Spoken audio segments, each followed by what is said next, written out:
Hey mon frère, bienvenue. 1 Corinthiens 13, verset 2. Et quand j'aurai le don de prophétie, la science de tous les mystères et de toute la connaissance, quand j'aurai même toute la foi jusqu'à transporter des montagnes, si je n'ai pas d'amour, je ne suis rien. Voici une parole de l'apôtre Paul à laquelle je voudrais que nous pensions aujourd'hui, bien-aimés. Il est vrai que nous faisons beaucoup de choses au nom de Dieu. Nous chantons au nom de Dieu à l'église. Nous adorons, nous prions, nous faisons beaucoup de choses. Mais la question que Dieu nous pose aujourd'hui, est-ce que nous le faisons avec amour? Est-ce que nous le faisons avec amour? Dieu a besoin que nous manifestions cet amour envers notre prochain. La Bible dit dans les commandements de Dieu, aime ton prochain comme tu t'aimes toi-même.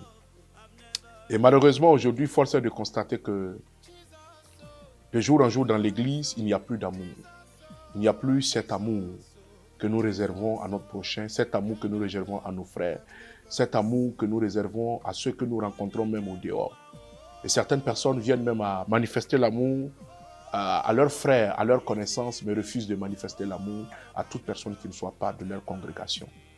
Bien-aimé, vis-tu dans la ségrégation, dans des stéréotypes qui t'empêchent de manifester l'amour envers ton prochain. Dieu dit, même si tu venais à prophétiser, même si vous venez à manifester voilà, la puissance de la foi, même si de par votre foi, plusieurs personnes justement sont impactées, si vous le faites sans amour, il n'y a pas de résultat. L'amour est le socle que Dieu met au travers de toute œuvre, afin que cette œuvre puisse produire des fruits favorables. Et aujourd'hui, j'aimerais t'exhorter à donner de l'amour. Laisse couler l'amour, manifeste l'amour dans ton quartier, envers les chrétiens, les non-chrétiens, manifeste l'amour envers tes frères, manifeste l'amour envers tes frères à l'église. Mets de l'amour dans tout ce que tu fais. Mets de la miséricorde dans tout ce que tu fais. Mets de la charité dans tout ce que tu fais. L'amour, c'est la charité. L'amour, c'est le partage. Tout un chacun doit au plus profond de lui, manifester cet amour dans les œuvres.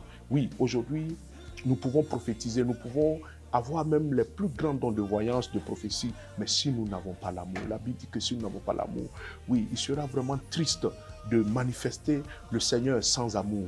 Car oui, le Seigneur Jésus lui-même, il était amour. Dans tout ce qu'il faisait, on pouvait voir de l'amour, de la compassion. Oui, c'est pourquoi quand Bartimée a dit, fils de David, aie pitié de moi, prends compassion de moi, il n'a pas pu continuer, il s'est arrêté, car en lui, il avait l'amour. Il avait l'amour. La Bible dit qu'il voyait ces hommes qui étaient souffrants. Oui, ils étaient souffrants, ils étaient liés par le diable. Et cet amour le poussait à se donner plus. Cet amour le poussait à se sacrifier. Cet amour le poussait à leur parler avec la plus grande douceur. Bien-aimé, qu'on voit de la douceur en vous, qu'on voit de la douceur dans votre ministère. Je prie que le Seigneur accorde à votre ministère, à mon ministère, la douceur, encore la miséricorde, qu'on puisse voir la miséricorde dans vos œuvres, la miséricorde dans tout ce que vous entreprenez.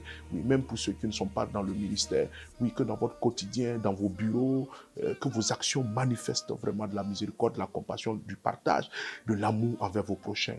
Que Dieu vous bénisse au nom de Jésus. Shalom.